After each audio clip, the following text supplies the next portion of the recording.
We talked not too terribly long ago about the fact that one of our responsibilities is to pass on our heritage to the next generation. That we pass it on in our homes, we pass it on in the church, and we mentor that next generation of faithful men and faithful women. And we reference places like Paul's letter to Timothy, where he says, teach these things to faithful men so that they in turn can do the same thing. One of those elements that we pass on to that next generation is leadership. And it's vital, it's huge, it's key, it's something that has to be a part of our planning, and yet it's one of the things that we often neglect.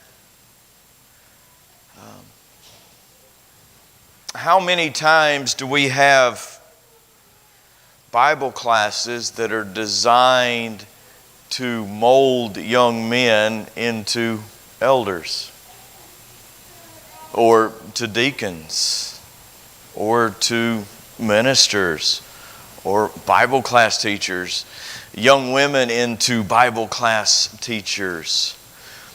It's as if we expect that next generation of leaders to spring out of the ground when we need them. We run out of teachers, and so we just immediately look around and think that we're going to have 15 lining up, ready to take that step. Is that the case, Bob, when we go looking for teachers? If you've ever worked as an education director, that's not the case. Suddenly something happens and you lose an elder or two. You're a congregation with only 3 and you lose 2 very quickly and you only have 1, cannot serve by himself. What if you have not prepared another generation to step up? Suddenly an elderless congregation? Based on the book of Acts, if it's an established congregation and there's no elders, we're not following the pattern. Leadership succession. Generational leadership has to be deliberately planned. It has to be part of what we do in our teaching process, in our mentoring process. And it has to be executed. It's not just that we look to the future and know what's going to have to take place at some point. It's something we prepare for, because here's the thing, we know the time will come. We know the time will come when we need the next minister. We know the time will come when we need the next elder. But what if it comes earlier than we expect? What if something happens that we're not planning for and suddenly the need is there? What if it comes sooner than anticipated and we leave a generation without leaders? And so tonight, very quickly, we're going to work through 8 things that take place as Joshua transitions into the role that Moses will vacate at his death. Number 1, you watch. That mentions Exodus 4:27 through 17:8. Well, let's not read all 13 chapters. But watch when you do your personal study. As Joshua begins to as Moses begins to give Joshua responsibilities. When he begins to pick him out and put him in charge of things, is it a spur of the moment decision? Is it a case where he just looks out over Israel and says, eeny, meeny, miny, mo, Joshua, you look as good as the next schmo. Here you go, here's a job for you? Or is he watching? You see, God doesn't work that way, where when something comes up, God's unprepared. God's caught not ready for the situation. He's watching, He's looking, and He is molding people. Before Joshua gets his first job, there is some reason why Moses knows he's capable of doing the job. Because he's not just handing him a job with no responsibility. He's not giving him a desk job. He's not giving him a figurehead job. He is about to put him in a job that requires him to perform immediately. Same thing, we read the end of what we're talking about later on in the book of Numbers. Later on in the book of Deuteronomy, we see that transition taking place. And God is saying, all right, Moses, this is the answer to your prayer. The answer to your prayer is Joshua. Well, why is Joshua the answer to the prayer? It's because what started when they left Egypt. What started when Joshua began to perform in such a way that he caught Moses' eye. And in chapter 17, Moses begins to delegate. Moses begins to put him in a place where he can succeed and he can begin to take on leadership roles. Exodus chapter 17, verse 8. Then Amalek came and fought against Israel at Rephidim. So Moses said to Joshua, first time we've seen his name.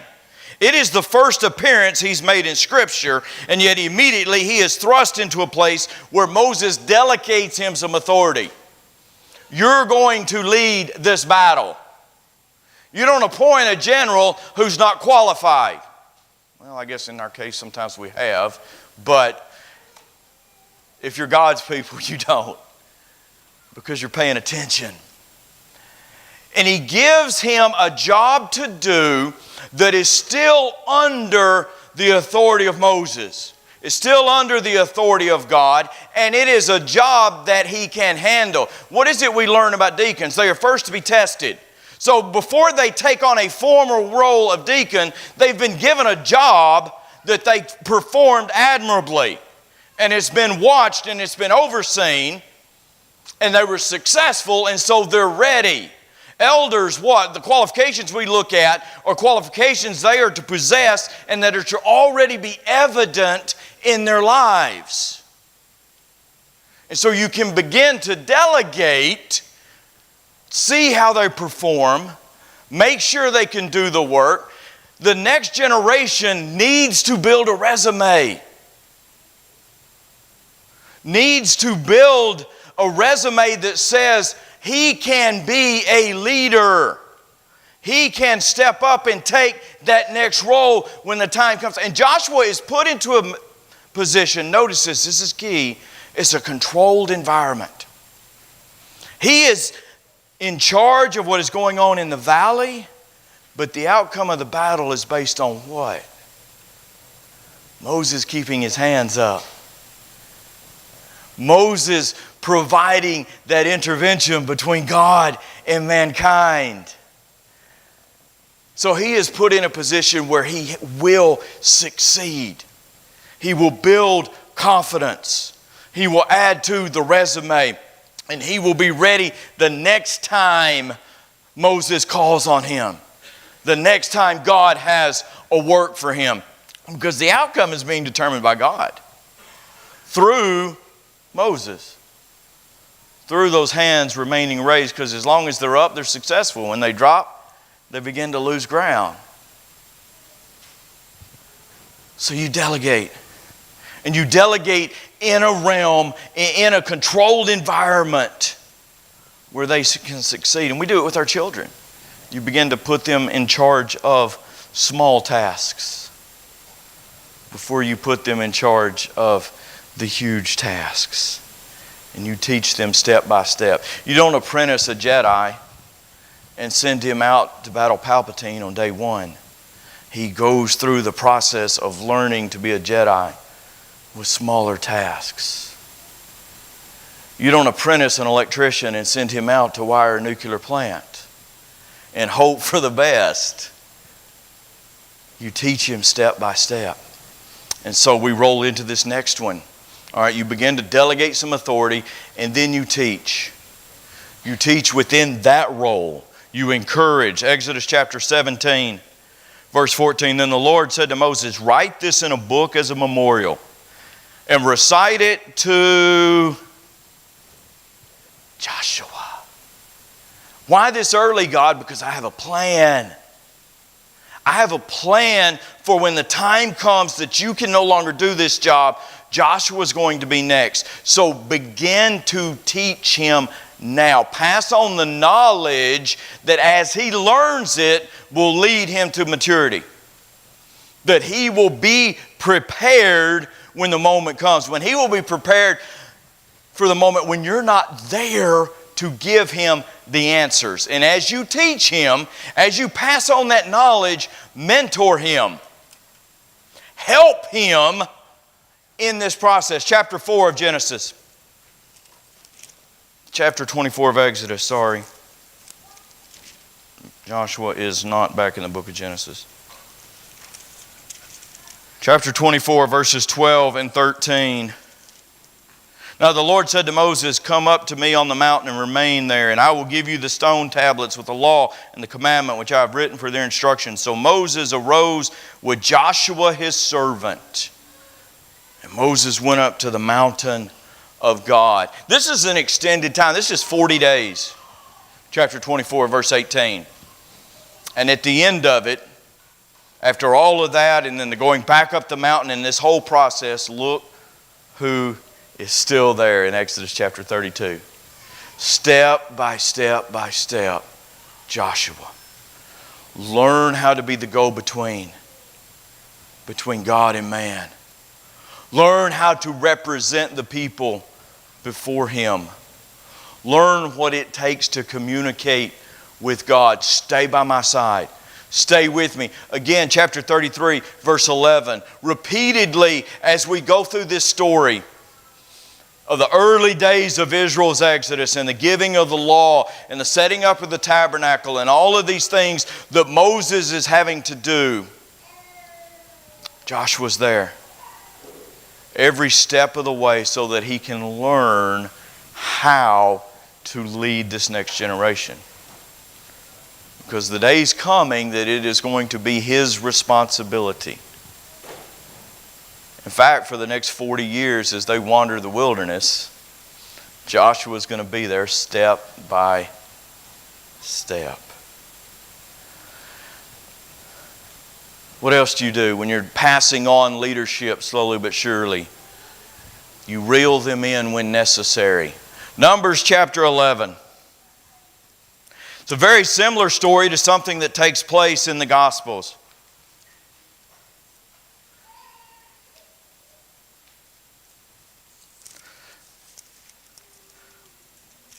Numbers chapter 11, verse 28. Joshua the son of Nun, the attendant of Moses from his youth, answered and said, "Moses, my Lord, restrain them." What's going on? Verse 27, there's other people in the camp prophesying.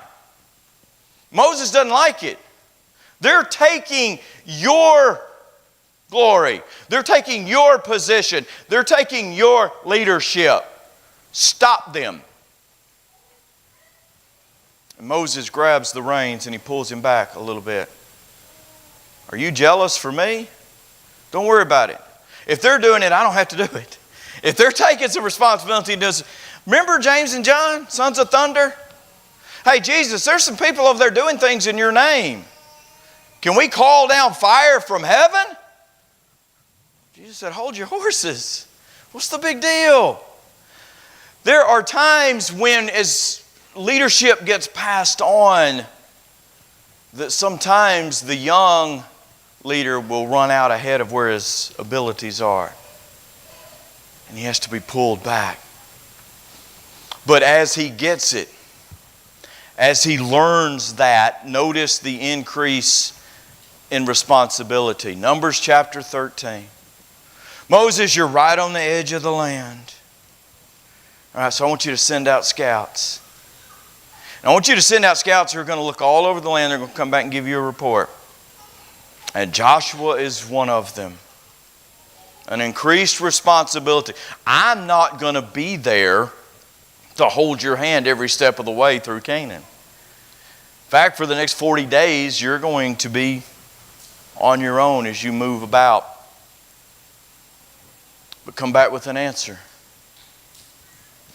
And so the responsibility increases. Joshua executes it for 40 days and then he comes back. And Moses has seen some growth. Look in chapter 14. Numbers chapter 14 and verse 6.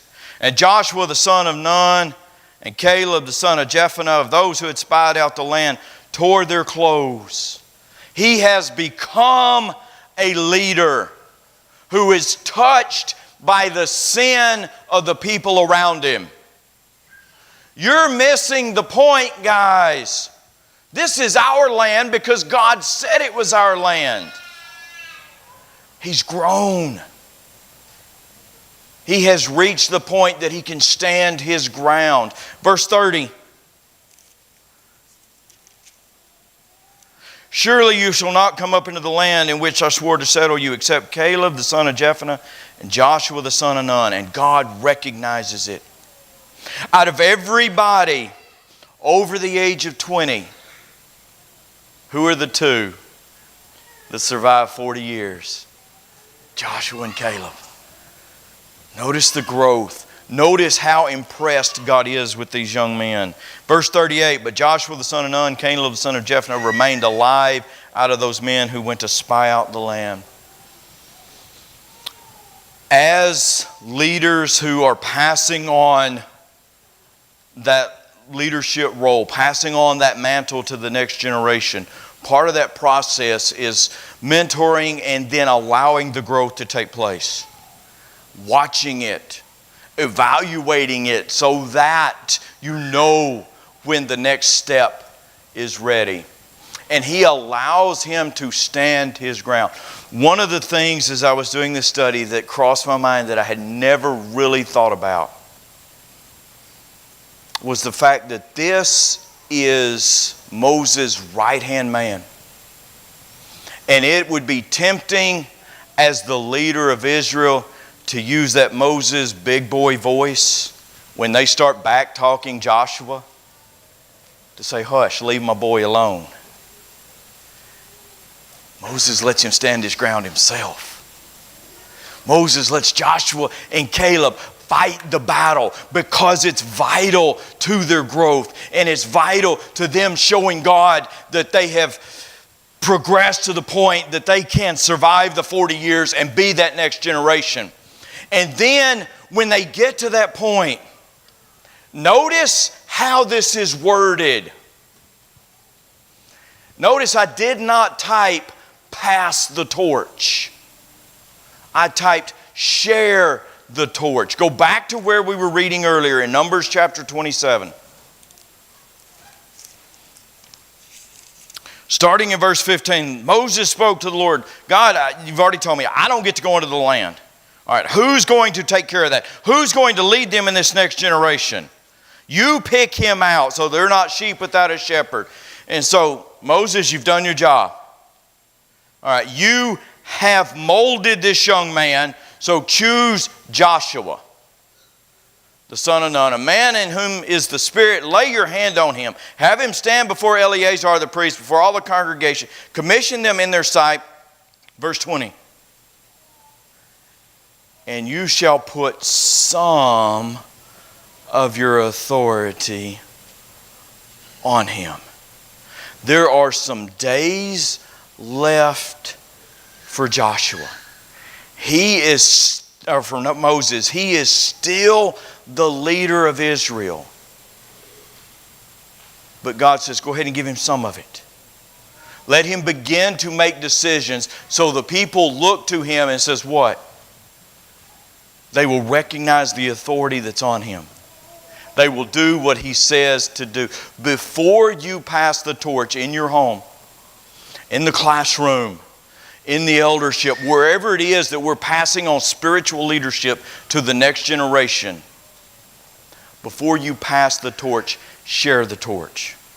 There's still time to teach. Allow a little bit of authority. Allow them to grow, but stay involved in the process. You know, Moses is really close to the end. He could have said, you know what? God, you chose Joshua. Turn him loose. I'm going to retire. I don't get to go into the promised land, but I have a few days left. I'm going on a cruise. I'm going camping somewhere other than where the children of Israel are constantly bothering me. But he's not. He's there with Joshua. It's so Elijah and Elisha. It's so Elijah walks by and lets Elisha know that he's going to be the next, and Elisha drops everything to walk with him. And he walks with him until the end. Sharing the torch. One of the things I've watched, 22 plus years now. And by natural progression, by age, by sickness, we've been through some elders, hadn't we? And I've watched when, right after I got here, Brad and Roger, we appointed them elders with the others. And I watched Roy, and I watched Dickie, and I watched them mentor these young elders. Teach them how to be shepherds. Teach them the role of elders. Rein them in. You know, it's real easy as an elder. We've talked to the elders, and I've talked about this. You have 4. One of them gets caught by somebody in the corner of the congregation and gets asked a question. It's really easy to accidentally speak for an entire eldership, isn't it, Marcus? And so sometimes those older elders have to say, that's not the way it works. But I've watched these guys mentor, and then I watched as Marty became an elder for the first time, and Marcus, how again Brad began to mentor them so that they learned the process. Marty, it's not an overnight thing, is it? You don't wake up one morning and the congregation's appointed you and you suddenly know how to elder all the way to the end. Let me talk to dads. Dads, your young men don't learn how to be dads and husbands and godly men overnight. They don't turn 18 and at the snap of a finger they've got all the leadership abilities in the world. You better have been mentoring. You better have been teaching. You better have been exampling.